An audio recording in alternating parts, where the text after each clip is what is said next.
সে তুমি খুঁজে পাইতেছিলা না, এদিকে শুরু হয়ে গেছে বিশ্বযুদ্ধ। এই শাড়িগুলোর কোনো কাজ কাম নাই, কিছু নাই, একটু কিছু হইলেই শুরু করে যুদ্ধ। অথচ নিজের জামাইটি সম্মান করে না, আমরা দেখে আর কি শিখবো? আমার তো আফসোস লাগতেছে শ্বশুর বেড়ার লিগা। আহারে বেড়ে কত কষ্ট না সহ্য করছে। হয় হয় বৌমা, তুমি ভালো একটা শাশুড়ি দাও, এক গ্লাস পানি দেন, একটা জিনিস লাগলে দেন।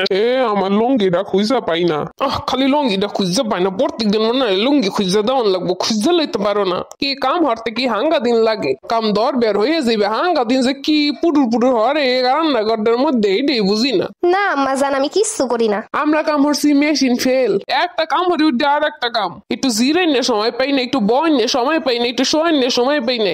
কাম হরতে কোনো কিছুর সময় পাই না, পোলা পান্ডি দিছে বাতাসে। কই গো, এক গ্লাস পানি দিয়ে যাও। ওই বেটার জালে আমার জীবনটা শেষ। এটা লাগবো রে সেটা রাখবো রে, নিজেরটা নিজে নিয়ে লইতে পারে না। বাবা বাবা, নিজের জামাইয়ের সাথে কি সুন্দর ব্যবহার, আবার আমগো শিখাইবে, আমাগো মতো শেখো। শিখমু, এবার থেকে আমনি যা করেন ওইটাই করবো আমি। কই গো, আমার প্যান্টটা খুঁজে পাইতাছি না। প্যান্ট কি আমি রাখছি? তুমি খুইলে কোন জায়গায় রাখো, নিজে খুঁজে লইতে পারো না? দেখছিস আব্বা কত বড় কথা, জামাইয়ের জিনিসপত্র আইনে দিব হাতে হাতে, আবার কত বড় বড় কথা কয়। ওই যে মলম বিক্রি শুরু হয়ে গেছে, এই মহিলার এই মলম বিক্রি ছাড়া আর কোনো কাম নাই। এত চিল্লাইতেছো কি লেগে? নিজের প্যান্টটা নিজে খুঁজে লইতে পারো না? কত বড় কথা বইছো কি লেগে, জামাইয়ের জিনিসপত্র আগে দিতে পারবা না? আজকে আপনার কাছ দিয়ে শিখছি। আপনি তো আমার শ্বশুর আব্বা এক গ্লাস পানি চাইলে এটাও নিজে লইয়ে খাইতে পারো না। ওরে বাবা, কত বড় কথা। মাসে দেখতেছি মাসি দরদ বেশি। ঠিকই, আমনের যখন আমনের পোলা লেগে এত দরদ, আপনি জিনিসপত্র আগে দিতে পারে না, আমার সবকিছু দাহান গিয়ে লেগা।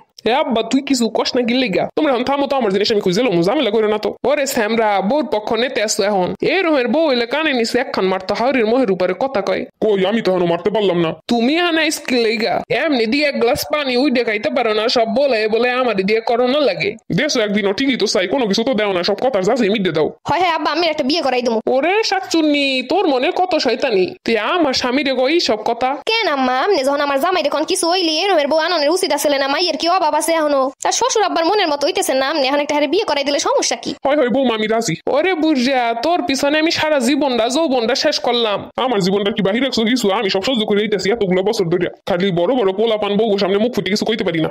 আব্বা সমস্যা নাই, আমি আছি, এখন মন খুলে কথা কন। হ্যাঁ এখন খুব মনের মতো হইতাছে। ওই বোনা কি লেগে আপনি নিজেই যখন অন্য কারোর উপরে এগুলা চাপান তখন কেমন লাগে? আব্বা আম্মা তোমরা কি শুরু হল এখন? আমি শুরু করছি না তোর বউ শুরু করছে? তোর বউ দেখো কি সব কইতাছে। কি কইছি? ঠিকই তো কইছি। আমিও তো আমার শ্বশুরের লাগে যা করেন আমি আমার জামাই লাগে একটু কইলি দোষ? শুনছিস তোর বউ কি কয়? এখনো ঘরের মধ্যে রাখবি এই বউ? আমা তোমরা রাগারাগি করো না তো, আমার প্যান আমি খুঁজে পাইছি, এখন একটু থামো। কালকে ভুলে লন্ড্রিতে দিয়েছিলাম, মনে ছিল না? দেখছো তোমার দোষে তুমি খুঁজে পাইতেছিলা না, এদিকে শুরু হয়ে গেছে বিশ্বযুদ্ধ। এই শাড়িগুলোর কোনো কাজ কাম নাই, কিছু নাই, একটু কিছু হইলেই শুরু করে যুদ্ধ। অথচ নিজের জামাইটি সম্মান করে না, আমরা দেখে আর কি শিখবো? আমার তো আফসোস লাগতেছে শ্বশুর বেড়ার লিগা। আহারে বেড়ে কত কষ্ট না সহ্য করছে। হয় হয় বৌমা, তুমি ভালো একটা শাশুড়ি দাও, এক গ্লাস পানি দেন, একটা জিনিস লাগলে দেন, সারাদিন খালি খেস করে। ওরে আল্লাহ রে, ওনার আগে আমার মাথাটা ঠাডা পড়লে না কি লেগা?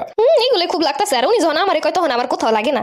তুই আমার পোলাই এইসব দাঁড়ায় দাঁড়ায় হুনতাছো। আমার তোমরা খালি খালি যে কেন ঝগড়াঝাড়ি করো বুঝি না। তোর আমারই দোষ, এখন এত এই বয়সে খেস করানো লাগবো কি লেগে? সারা জীবন ভাবছি বুড়ো হইলে একটু ঠান্ডা হইবে, আমি এখন বুড়ো হয়ে গেছি, আমার করবে সেবা যত্ন। আমি এখন একটা জিনিস চাইলেও দেয় না, অথচ আমার জমি জমা সব অর্ধেক লিখে নিছে। আমি দুনিয়াতে যাওয়ানের আগে ওইটাই আমার দোষ। আমি চিন্তা করছি বুড়ে বুড়ি দুইজন কই থাকবো, যদি পোলা পান লাত্তি মেরে হালাই দেয় ওইটু তো আমাকে থাকবো। ওরে বাবা, এই যে আগে হইতে ভবিষ্যৎবাণী সব করা, অথচ আমার জমি জমা এখন লিখে নিয়ে আমার কোনো যত্ন করে না, খাতির করে না, আস্তিক করে না। বিয়ের পর হইতে শুরু হয়েছে আমার জীবনের জ্বালা পড়া। বুড়ে এখন শান্তি নেই কপালে। আমি কষ্ট পাই না আব্বা, আমি আমার পাশে আছি। বিয়ে সাইডে করা যায় আছে, আমি টেনশন করেন না। এ পোলা, তোর এই মায়ে দেখছো কোনোদিন তোর দাদা দাদির লগে ভালো ব্যবহার করতে? এরপর আমি মুখ বুঝে সহ্য করে গেছি এতদিন, কিন্তু বউ মা আনার পর আমার মনে শক্তি হয়েছে আমি আর একটা বিয়ে করবো। আগে চিন্তা করছি আল্লাহ মানুষ, তোরাও তো আমার সাপোর্ট নিবি না, কবে না কবে কোন দিন বালিশ টিপে মাটি তুই দেয়। এখন বউ মাছ আমার কোনো ভয় নেই। আব্বা হনছো কি কয়? আব্বা কি শুরু করলেন এই বুড়া বয়সে এইসব আবল তাবল কথাবার্তা? না আমি যেটা কইছি ওইটাই ফাইনাল। আর আমি শ্বশুর বেটারে বিয়ে হইতে রাজি। তুমি এখন থামো একটু। এই সংসারে যত অশান্তি এখন সব